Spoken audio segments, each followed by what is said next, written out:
Il était une fois un garçon qui s'appelait Gary. Gary, on lui avait appris très tôt qu'il fallait être gentil avec les filles. Et Gary, de toute façon, c'était quelqu'un de gentil. Un gars vraiment adorable. Le voisin de Gary, lui, il s'appelait Paul. Paul, c'était l'inverse de Gary. Paul, il n'était pas gentil du tout, il faisait même souvent pleurer les filles, et devinez quoi, ces femmes allaient se faire consoler toujours par Gary. Gary, bien sûr, il désapprouvait fort la conduite de Paul. Il le critiquait, beaucoup derrière son dos, parce que Gary, c'était un mec bien, lui, il respecte les filles, les écoute, il blague avec elles, bref, Gary, c'est l'ami des filles. Et pourtant, au fond de lui, Gary enviait quand même un petit peu Paul. Il enviait son détachement, son je m'en foutisme, son aisance, mais surtout, Gary, il enviait la vie sexuelle et sentimentale de Paul. Gary ne comprenait pas, il avait beau être gentil, serviable, agréable et tout, il restait désespérément célibataire, pendant que Paul lui enchaînait les conquêtes, alors qu'il ne faisait rien comme il fallait, il s'occupait avant tout de lui-même, il était très égoïste. Prenons Cerise par exemple. Cerise, c'était l'ex de Paul. Quand ils étaient ensemble, Cerise appelait souvent Paul tard la nuit, et Paul, il l'envoyait toujours un petit peu chier, bon, parce que c'est pas une heure pour appeler quelqu'un. Après, Cerise l'appelait dans la journée, et Paul, il l'envoyait encore chier, parce qu'il était occupé, soi-disant. Il ne voulait même pas lui dire ce qu'il était en train de faire, et quand il rentrait tard, il oubliait encore de téléphoner à Cerise, parce qu'il préférait être plutôt avec ses amis qu'avec Cerise. Et puis un jour, Paul, il a trompé Cerise avec Myrtille. Et Cerise, elle avait le cœur brisé. Elle avait foncé chez Gary. Gary, comme à son habitude, l'avait écouté, l'avait consolé, lui avait dit tout le mal qu'il pensait de Paul en l'incitant à le quitter. Mais il faut croire que les filles aiment les salauds. Pourquoi? Parce que 2 semaines plus tard, Cerise retournait se jeter dans les bras de Paul. Et Gary, lui, restait seul et triste, et surtout dans l'incompréhension. Il ne comprenait pas Gary, pourquoi les femmes préfèrent les salauds. Lui, c'était un mec bien, jamais il n'aurait trompé Cerise, jamais il ne lui aurait fait du mal. Alors peut-être que les femmes aiment souffrir. Et Gary, il est surtout agacé lorsqu'il entend Cerise dire qu'elle déteste Paul, qu'elle le trouve con, qu'elle le trouve machiste, et qu'elle retombe pour lui à chaque fois. Comment pouvait-elle dire qu'il était con, machiste, tout en continuant à sortir avec lui? Ça n'a pas de sens. Surtout si elle se prétendait féministe. Et oui, Cerise, en plus, avait relié la cause féministe, et la voilà dans les bras d'un homme qui a le profil des hommes qu'elle critique à longueur de journée. Mais peu importe. Gary, il était toujours seul, et au fil du temps, il devenait de plus en plus aigri. Normal, hein. Il se demandait si un jour les femmes allaient le remarquer, allaient-elles enfin voir l'évidence, comprendre que le mec bien dans l'histoire, c'est lui, c'est Gary, qu'il avait tout à leur apporter. Tomberait-elle enfin dans ses bras, émue par tant de bonté, de gentillesse et d'attention? Eh ben non.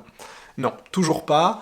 Alors Gary finit définitivement par se dire que les filles préfèrent les salauds, lui il est gentil, ça c'est clair, mais il se fait avoir, encore et encore, tant de gentillesse, mais les femmes en profitent, il se dit mais elles nous manipulent, nous les gentils, et au fond elles ne savent pas ce qu'elles perdent. Voilà, elles ne savent pas ce qu'elles perdent. Et pourtant, Gary continue d'être gentil, il continuait de creuser dans cette stratégie, et en même temps Gary il est comme ça, il a du cœur, il est toujours là pour les autres, et il continue d'espérer qu'un jour sa gentillesse légendaire portera ses fruits. Alors je vous laisse deviner la suite de l'histoire. Est-ce que Cerise a eu une révélation? Est-ce qu'elle est venue vivre une jolie vie à deux avec Gary? Ben non, probablement pas. Alors est-ce que du coup les hommes sont trop gentils? Est-ce que les femmes préfèrent les salauds? Ou sont-elles masochistes? Ou Gary n'a-t-il simplement pas assez confiance en lui? Sa gentillesse, au fond, n'est-elle pas plutôt une forme de soumission? Je vous pose une première question métaphysique. Gary est-il condamné à rester seul, devenir accro au porno et payer des filles sur OnlyFans? Eh ben non, le nice guy, ce garçon trop gentil, il peut changer s'il choisit le chemin de la remise en question au lieu de la victimisation. Est-ce que vous ressentez, si vous vous reconnaissez dans ce narratif, même si évidemment j'ai forcé un petit peu le trait avec l'histoire de Gary, ce que vous ressentez, c'est pas un dysfonctionnement profond. Je veux dire, vous n'êtes pas cassé, vous n'êtes pas non plus maudit ou condamné à rester seul. C'est juste un conditionnement qu'il faut guérir. Un mécanisme psychologique profond qui a généralement été façonné dans l'enfance et qui sera beaucoup réveillé dans les relations qui vous touchent le plus dans l'intimité, en particulier avec les femmes qui vous intéressent beaucoup. D'où ce sentiment, peut-être, vous savez, d'être très fonctionnel dans votre vie de tous les jours, au travail, avec vos amis, etc., et totalement dysfonctionnel dans vos relations sentimentales, en ayant des comportements très inadaptés, où vous vous dites « Merde, mais ça, c'est pas moi, je me reconnais plus ». Et beaucoup d'hommes comme Gary arrivent quand même, à se mettre en couple, malgré tout. Moi, j'en ai tous les jours des hommes comme ça au téléphone, même si aujourd'hui vous essuyez échec sur échec, que vous avez l'impression d'être réduit au rôle de plan B avec les femmes, dans la vraie vie, sur les applications de rencontre, celui qu'une femme garde au cas où rien d'autre ne marche, le plan C ou D. Au bout d'un moment, c'est l'histoire qu'on me raconte souvent, vous allez finir, vous allez finir sûrement par être choisi par une femme. Alors vous vous dites, chouette, c'est super, je vais pas finir seul. Oui, mais ça sera pas forcément celle que vous vouliez, pas non plus en ayant été celui qui l'a séduite, plutôt l'inverse, hein. Ça sera pas non plus vraiment la femme de vos rêves, et devinez quoi, vous allez peut-être même vous marier et faire des enfants avec cette femme. Peut-être qu'il s'agira d'une femme qui a été attirée par la douceur, par l'attention du gentil garçon que vous êtes, surtout dans une dynamique où cette femme, à un moment donné dans sa vie, a recherché un partenaire stable, une réparation émotionnelle, par exemple, après une relation toxique avec un homme très macho, justement. Mais dès que l'intensité émotionnelle va s'installer, je vous le dis, l'affirmation, le manque d'affirmation de soi, l'absence de limite d'une bonne communication, de direction chez vous, chez l'homme, va installer généralement un déséquilibre profond au fil des années. Parce que certaines femmes, surtout celles qui ont des insécurités émotionnelles, peuvent inconsciemment, je vous le disais, se sentir rassurées par un homme très accommodant, en tout cas au début de la relation. Mais cette sécurité initiale, c'est une illusion, et ça va vite se transformer en ennui, en ressentiment, faute de maturité de votre part. Parce que si vous souffrez de ce syndrome, façon de parler, hein, et que vous ne travaillez pas activement sur vous-même, sur votre vie sentimentale, votre vie de couple peut et va devenir chaotique.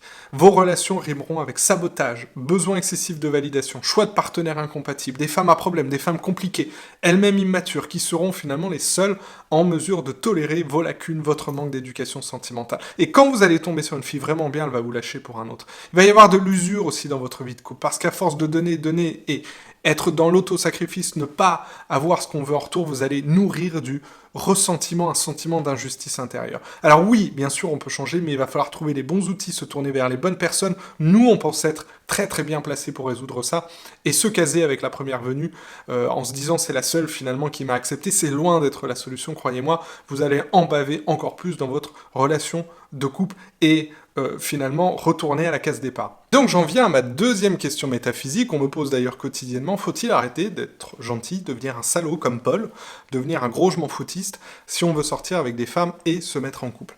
Parce que cette histoire, vous savez, l'histoire de Gary, vous la connaissez sûrement, je veux dire, c'est un grand classique, des mecs comme Gary, il y en a plein, ça pousse dans les arbres, j'en étais un, il y en a plein sur internet, des hommes qui se plaignent continuellement d'être trop gentils, de n'avoir aucune reconnaissance, ils disent partout que leur gentillesse avec les femmes, avec leurs partenaires, avec leurs petits amis, ne leur apporte rien, et peut-être que vous aussi, comme moi à l'époque, vous ne comprenez pas pourquoi vous n'obtenez pas une récompense alors que vous faites tout bien comme il faut, finalement. Peut-être que vous en avez fini, comme Gary, par déduire que les femmes n'aiment pas la gentillesse, puisque vous êtes gentil, et qu'elles ne veulent pas coucher avec vous pour autant. Que même les féministes comme Cerise vont vers des machos, et donc qu'il faut peut-être se transformer en baratineur, maltraiter un peu les femmes. C'est en tout cas ça, ce qu'on lit un peu partout sur les sites de séduction, certains forums, où des soi-disant experts en femmes coach en séduction vous font croire qu'avec quelques techniques de drague, un peu de tchatch, une espèce de méthode, vous allez pouvoir créer une différence, mais en réalité, vous allez peut-être créer une petite différence, mais pas assez pour sortir réellement de l'impasse. Donc la réponse à ma question métaphysique, faut-il devenir un salaud? La réponse est non. Les femmes raffolent des hommes gentils, elles n'aiment pas les manipulateurs. Certaines peut-être, évidemment, mais pas la majorité. Et ce qu'elles veulent par-dessous tout, c'est un homme gentil. Mais ça, c'est juste la base, en fait. Gentil et authentiquement lui-même, fidèle à lui-même. Elles veulent de la masculinité, de la fiabilité, de la maturité, de la stabilité. Du coup, la réponse n'est pas non plus de rester exactement comme vous êtes, hein, d'écouter vos amis qui vous disent « Non mais t'es un mec génial, reste toi-même, ça finira par payer », parce que le gentil, au fond, n'est pas complètement authentique, voire pas du tout, au nom, justement, du besoin illusoire d'être aimé, de ne jamais déplaire. Hein, la gentillesse du nice guy, du gentil garçon, elle est dictée par la peur de déplaire et le besoin d'approbation qui est maladif chez certains au point de devenir malhonnête, parce que quand on veut plaire comme ça, on va camoufler ses erreurs, dire aux autres ce qu'ils ont envie d'entendre, on va donner aussi pour obtenir en retour, on va adopter inconsciemment, sans même s'en rendre compte, un tempérament passif-agressif, parce qu'on va exprimer nos insatisfactions, notre rancœur de façon très indirecte, par une attitude distante, inconstante, par du silence. Et c'est pour ça qu'on dit souvent que les gentils sont des cocottes minutes prêtes à exploser. Et c'est ça le pire, c'est qu'à essayer d'éviter les conflits, notamment dans leur relation de couple, à force de non-dits, d'évitement, ça va en amener d'autres, inévitablement des conflits, et énormément frustrer vos partenaires qui vont se retrouver comme ça dans la relation, devoir tout faire, tout planifier, tout diriger, donner des sillons clairs, et donc presque jouer le rôle de l'homme dans la relation. Et donc, la solution, ça va être d'intégrer l'ensemble des caractéristiques qui définissent la masculinité pour devenir un homme vrai. Alors pas quelqu'un d'autre, mais l'homme que vous auriez toujours dû être, sorti de son conditionnement de gentil, qui a peur du rejet, pour être pleinement lui-même sans complexe, un homme mature, émotionnellement ancré, aligné, qui sera vraiment un roc de stabilité pour une femme, même quand cette dernière, dans la relation, va vaciller, va douter, qu'elle aura besoin d'un homme, d'être entendu, d'être rassuré. Alors comment on fait ça? C'est possible, mais c'est plus facile à dire qu'à faire, vu que ça fait sûrement 10, 15, 20 ans que vous êtes comme ça dans la peau du chic type. Et en fait, on peut apprendre à faire ça en passant par plusieurs phases, qui sont des phases que je décrypte justement dans ma formation masterclass qui est disponible en cliquant sur le lien dans la bio. Il suffit d'aller checker tous les liens. En attendant, j'espère que cette vidéo vous a plu. N'hésitez pas à liker, partager, commenter la vidéo si vous vous reconnaissez chez Gary. Et